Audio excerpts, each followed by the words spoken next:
There really is no realistic prospect of rental vacancies rising significantly anytime soon, which is grim news for tenants in most parts of Australia.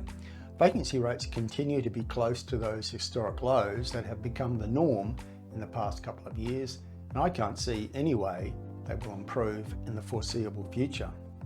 The politicians who've created this unprecedented shortage of rental properties are clueless about how to fix their mess, and most of their actions, which impact on the situation, make it worse, not better. Now, the latest data on vacancies nationwide from one of the key sources, SQM Research, has the national vacancy rate at 1.3% in June, the same as it was a year ago.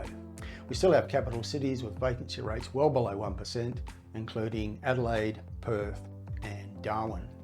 That June vacancy rate was slightly up on the rate for May, but that's attributed to seasonal factors.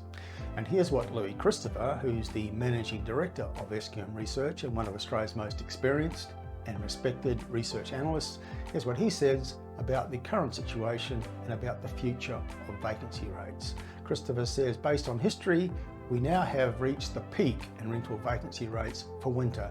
It's likely that vacancy rates will now begin to tighten again and keep tightening until November. So far this year, we've recorded very similar vacancy rates compared to the same period in 2023.